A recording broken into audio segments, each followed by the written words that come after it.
America's words carry weight and meaning, as they have since independence. The actions of this great nation matter even more. King Charles just walked into a joint session of the United States Congress and delivered one of the most pointed, most deliberate, and most carefully constructed diplomatic messages. Roots go even further back in history. The U.S. Supreme Court Historical Society has calculated that Magna Carta is cited in at least 160 Supreme Court cases since 1789, not least as the foundation of the principle that executive power is subject to checks and balances.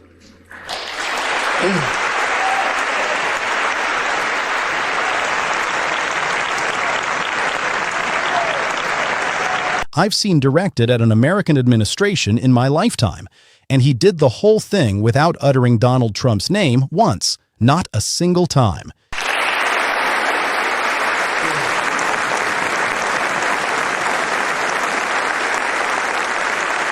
He didn't need to. Every line landed exactly where it was aimed, and the people in that chamber knew it, and the cameras caught their faces when it happened, and the whole thing played out in front of the entire world in real time.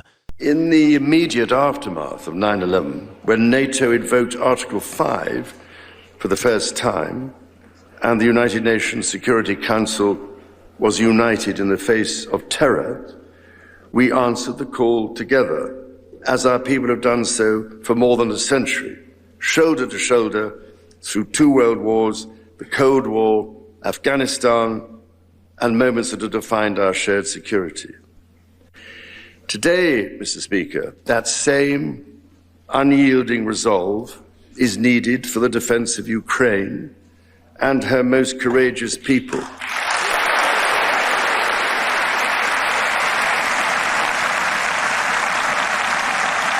I want to walk you through this speech piece by piece, because if you only caught the highlights, you missed the architecture of what Charles actually did here. This wasn't a collection of pleasant diplomatic platitudes. And, Mr. Speaker, for many here, and for myself, the Christian faith is a firm anchor and daily inspiration that guides us, not only personally,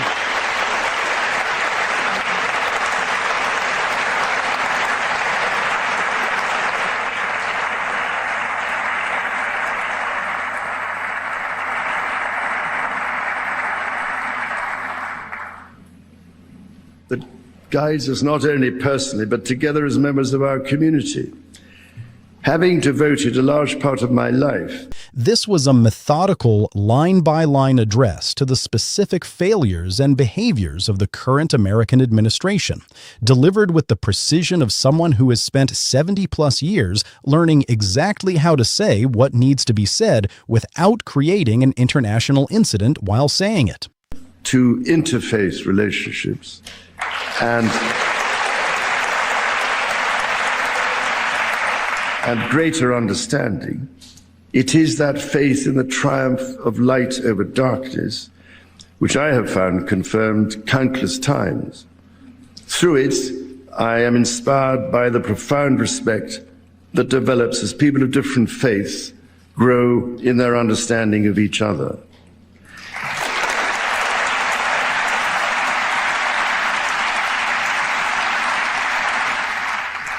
It is why it is my hope, my prayer, that in these turbulent times, working together and with our international partners, we can stem the beating of plowshares into swords.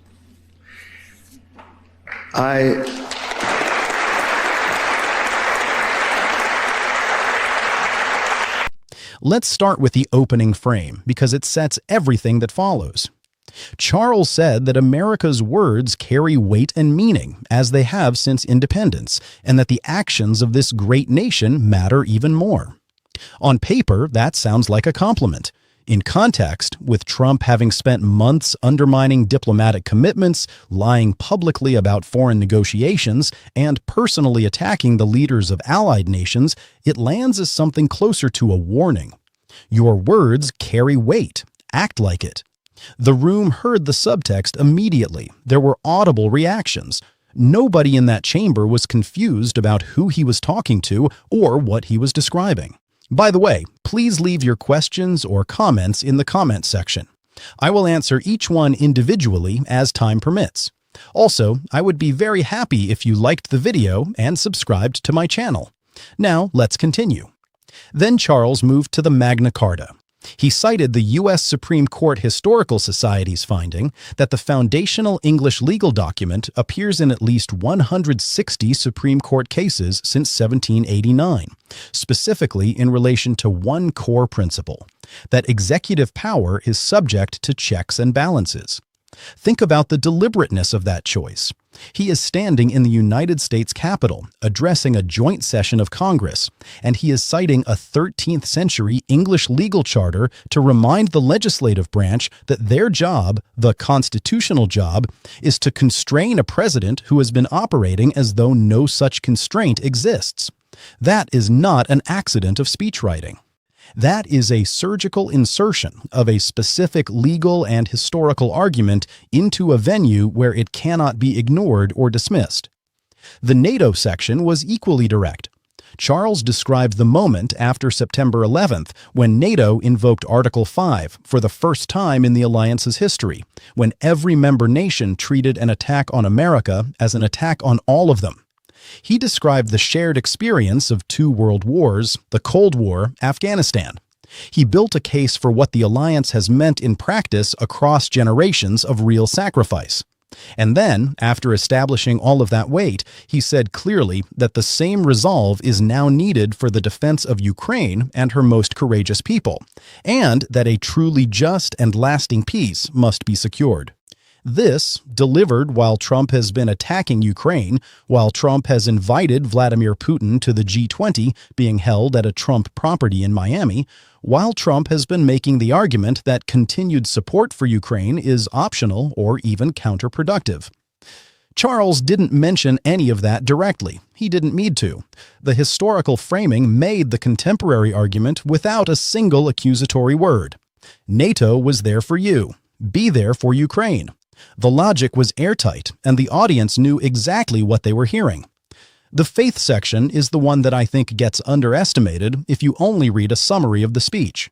Charles spoke about the Christian faith as a firm anchor and daily inspiration, then extended that immediately into a broader statement about interfaith understanding, about his lifelong commitment to building bridges between different religious traditions, and about his hope that in turbulent times we can stem what he called the beating of plowshares into swords, a biblical reference about the transformation of tools of peace into instruments of war.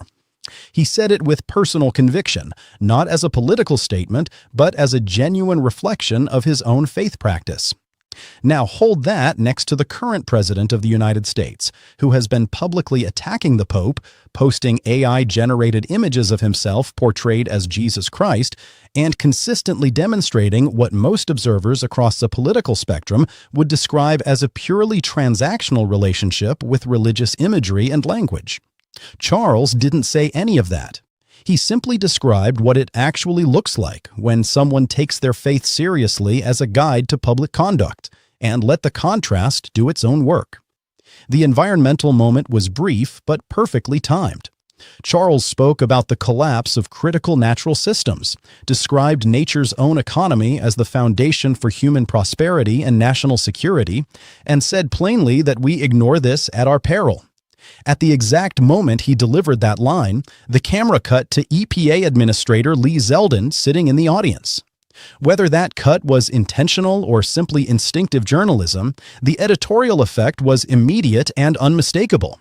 The man responsible for dismantling environmental protections inside the current administration, sitting in the front row, listening to the King of England explain why dismantling environmental protections is a threat to national security.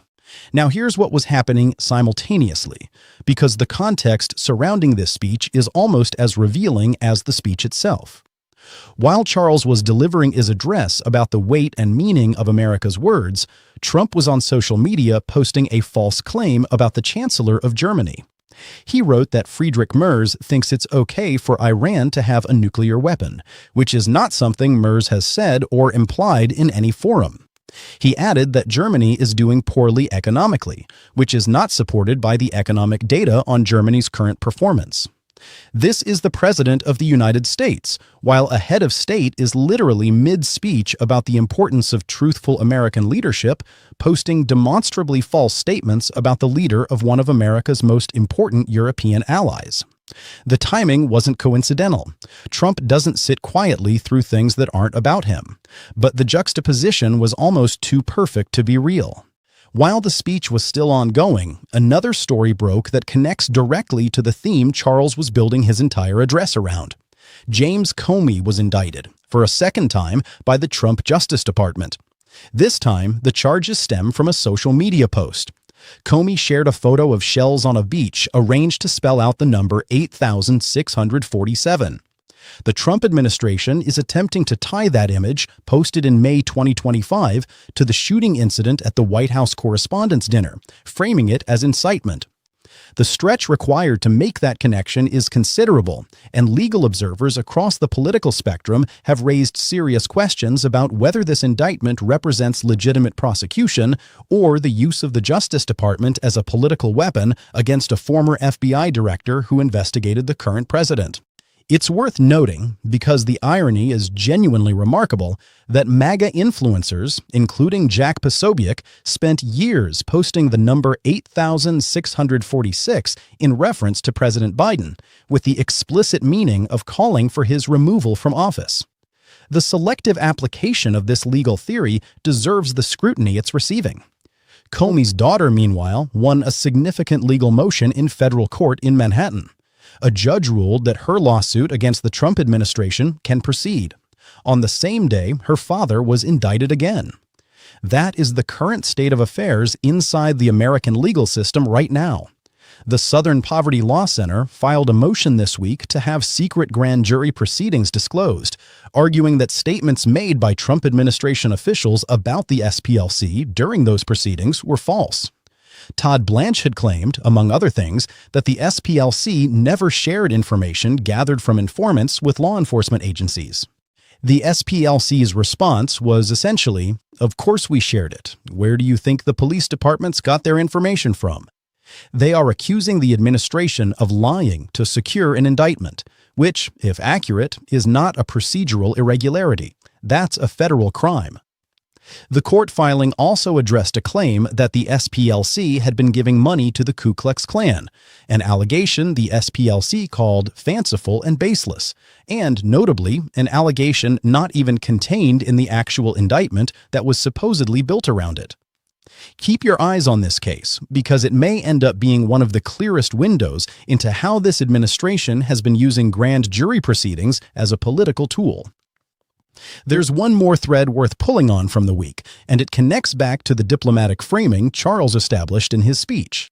The UK ambassador to the United States has been explicit in recent months that the traditional special relationship between Britain and America is under genuine strain. Audio emerged this week of the ambassador expressing shock back in February that Trump administration officials have faced no consequences domestically for their handling of the Epstein files. That's a foreign ambassador expressing disbelief at the absence of American institutional accountability. That's the word of America carrying weight, or in this case, not carrying it. And then there's the story about how the UK selected its previous ambassador to Washington, Peter Mandelson. Morgan McSweeney, Keir Starmer's chief of staff, testified before a UK Parliamentary Foreign Affairs Committee this week and acknowledged plainly that Mandelson was selected specifically because he was seen as someone Trump would respond well to. He said, directly, that if Kamala Harris had won the election, Mandelson would not have gotten the job. The diplomatic calculation being made at the highest levels of a close allied government was, who does Trump like? That's what it's come to. Allied governments are making ambassador selections based on personal compatibility with one man rather than strategic national interest. That is what it looks like when the word of America stops carrying its historical weight. King Charles said something in that chamber that every person in that room understood, and that much of the world watching understood. He said it with the precision of someone who knows exactly how much can be communicated through careful word choice, historical reference, and the weight of an institution that has been navigating the politics of powerful men for a very long time. He didn't need to say Trump's name. He said everything else instead, and the world was listening.